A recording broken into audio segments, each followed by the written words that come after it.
Second law of chemical combination, name है law of constant proportion. सबसे पहले हम इसका स्टेटमेंट देखेंगे कि इस कांस्टेंट प्रोपोर्शन के लॉ का स्टेटमेंट क्या है।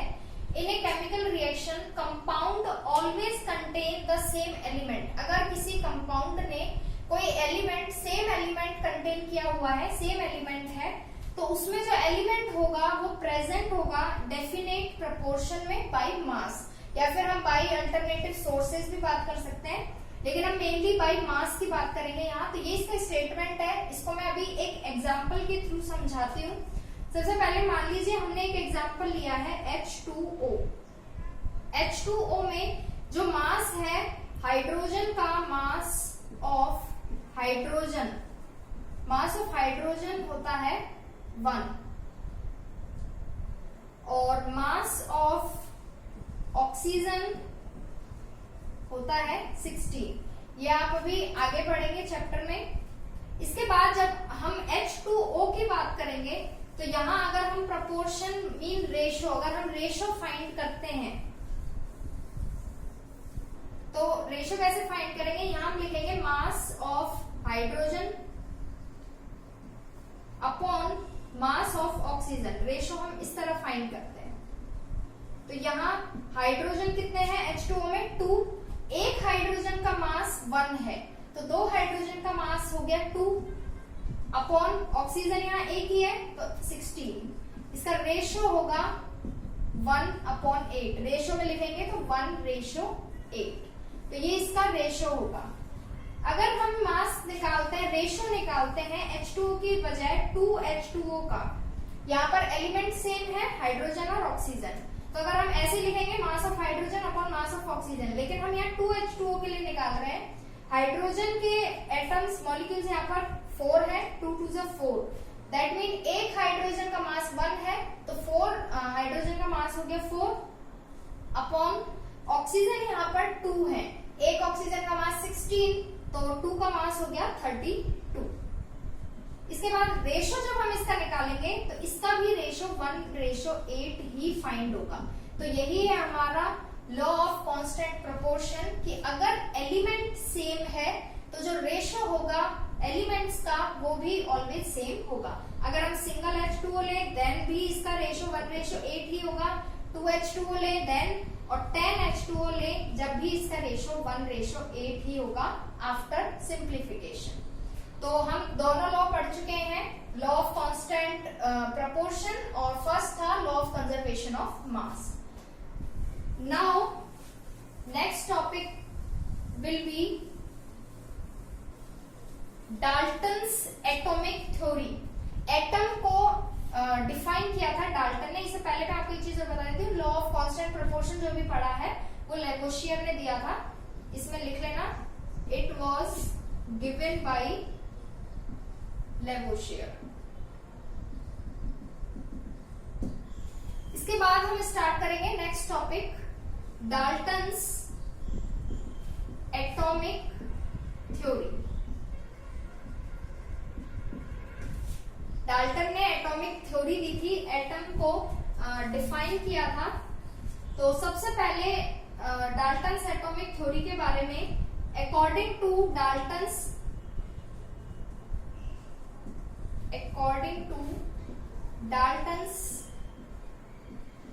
Atomic theory,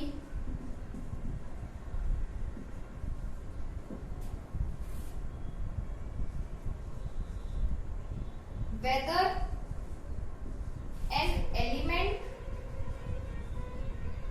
or compound formed by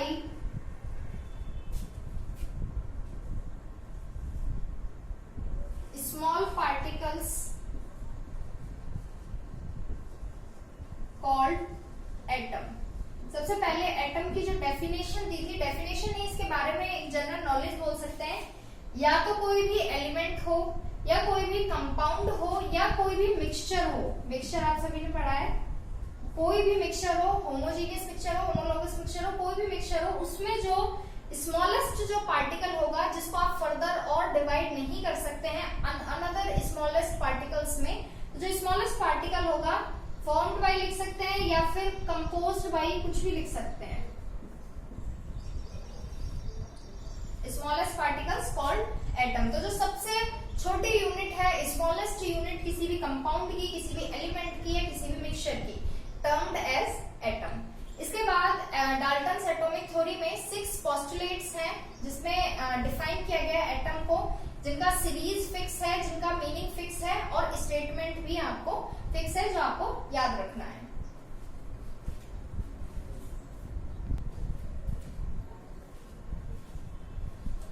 now 6 postulates Dalton atomic theory के। फर्स्ट पोस्टुलेट है all matter is made up of smallest particles called atoms. कोई भी मैटर है, कोई भी चीज है इस यूनिवर्स में जो स्मॉलेस्ट पार्टिकल्स जो होगा, जो सबसे छोटा पार्टिकल होगा, दैट इज एटम।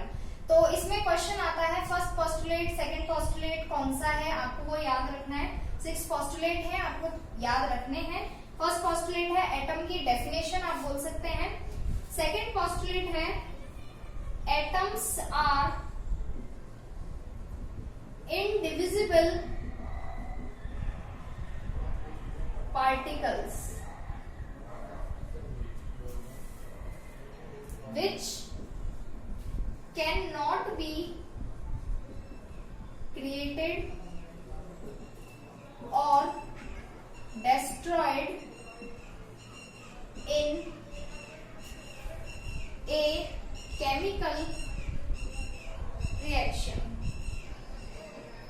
अभी बताया है मैंने, एटम्स जो है वो सबसे छोटा पार्टिकल है, स्मॉलेस्ट पार्टिकल है। तो atoms are indivisible particles.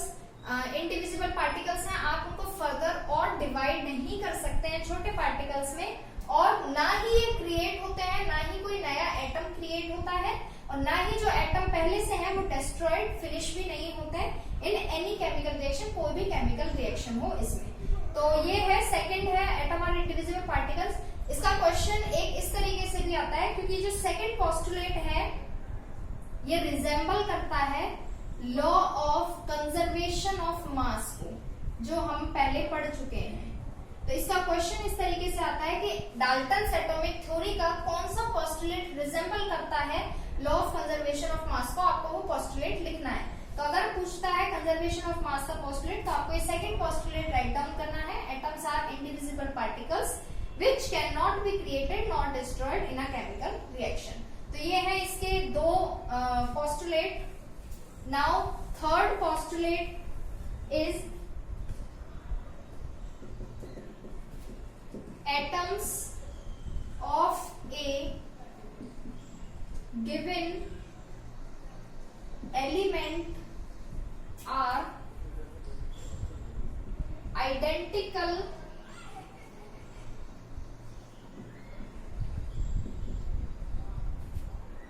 in mass and chemical properties। It means जो थर्ड पोस्टुलेट है वो है कि किसी भी एलिमेंट में जो एटम्स होते हैं वो आइडेंटिकल होते हैं बाय मास। मास उनमें जो होगा वो फिक्स होगा, वैल्यू फिक्स होगी। जैसे अभी हमने H2O की बात की है, H2O में हाइड्रोजन और ऑक्सीजन है, तो ये आइडेंटिकल है बिकॉज हाइड्रोजन का जो मास है वो ऑलवेज 1 ही होता है एंड ऑक्सीजन का मास ऑलवेज 16 ही होगा। तो बाय मास और बाय केमिकल प्रॉपर्टीज, जो केमिकल प्रॉपर्टीज होंगी वो H की जो होती हैं वही होंगी, O की भी वही होंगी। किसी भी केमिकल रिएक्शन में इनकी केमिकल प्रॉपर्टीज और इनके मास पर कोई भी इफेक्ट नहीं होता है। जो इनकी केमिकल प्रॉपर्टीज है, जो मास है वो एज इट इज रहता है किसी भी केमिकल कॉम्बिनेशन में। तो that is third postulate। Now fourth postulate of Dalton's atomic theory, atoms of different elements have different mass and different chemical properties।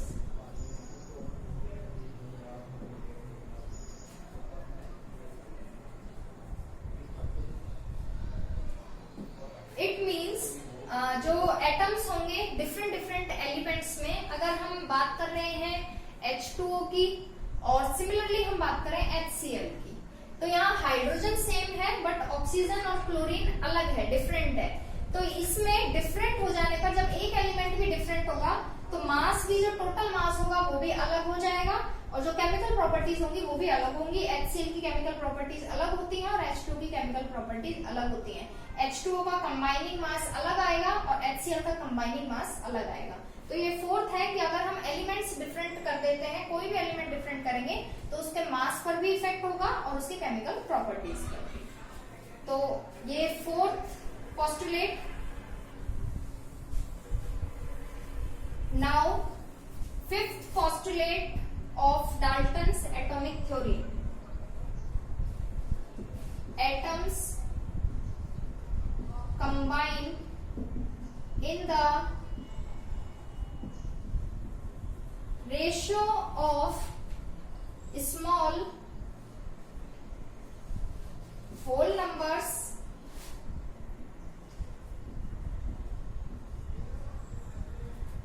to form compound.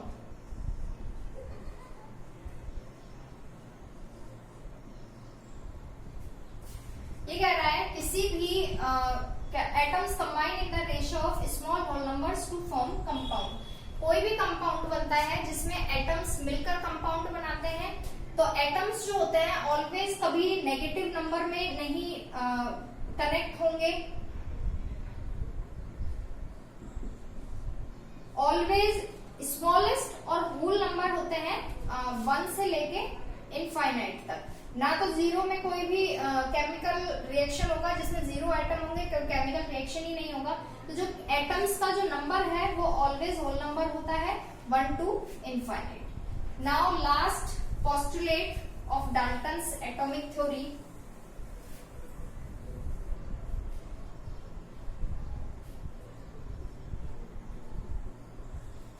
The relative number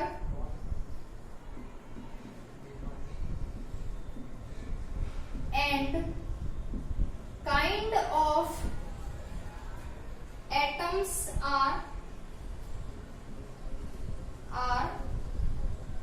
constant in a given compound। कोई भी compound जिसकी हम बात करेंगे उसमें जो उसका relative number होगा और जो एटम्स का काइंड होगा, जो एटम्स का टाइप होगा, वो always constant as it is रहता है किसी भी कंपाउंड में। इसके बाद ये रिजेंबल करता है जो हमने सेकंड लॉ पढ़ा था, लॉ ऑफ कांस्टेंट प्रोपोर्शन। आप नेम से ही पता कर सकते हैं, जो सेकंड पोस्टुलेट पढ़ाया था उसमें आया था can not be created not destroyed. जो law of conservation of mass को रिजेंबल करता है, यहाँ कांस्टेंट से याद रख सकते हैं। तो ये है लॉ ऑफ कांस्टेंट प्रोपोर्शन। इसका क्वेश्चन ऐसा आता है कि कौन सा जो पोस्टुलेट है वो रिजेंबल करेगा लॉ ऑफ कांस्टेंट प्रोपोर्शन का जो सेम है। तो इसमें आप लिखेंगे the relative number and kind of atoms are constant in a given compound. तो यहाँ हम पढ़ चुके हैं 6 postulate of Dalton's atomic theory.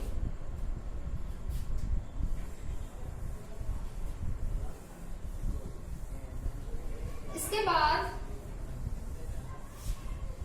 Next topic will be atoms. यहाँ अब हम एटम्स के बारे में पढ़ेंगे डिटेल में।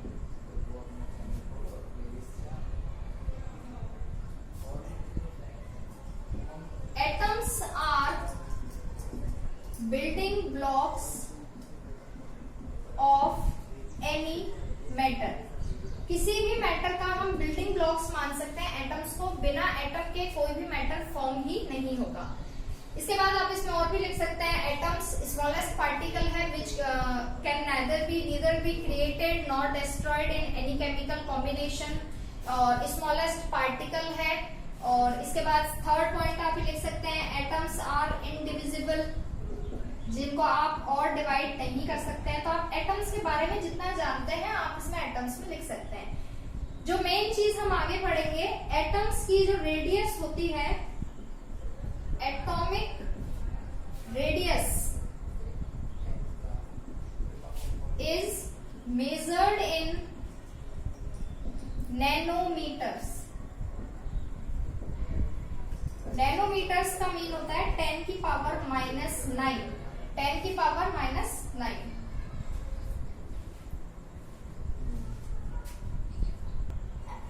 10 की पावर -9 को हम लिख सकते हैं 1/10 की पावर 9। जो आपने 8th क्लास में मैथ में पढ़ा होगा कि जो भी हम पावर माइनस में होती है, अगर हम उसको डिनोमिनेटर में लेकर जाते हैं तो पावर प्लस में हो जाती है। दैट मीन 1 की पावर 1/10 की पावर 9 का मीन है 90। 1 2 3 6 7 8 9। इट मीन कि 1 में अगर आप इतने का डिवाइड करोगे तो जो आंसर आएगा आपका वो होगा 0.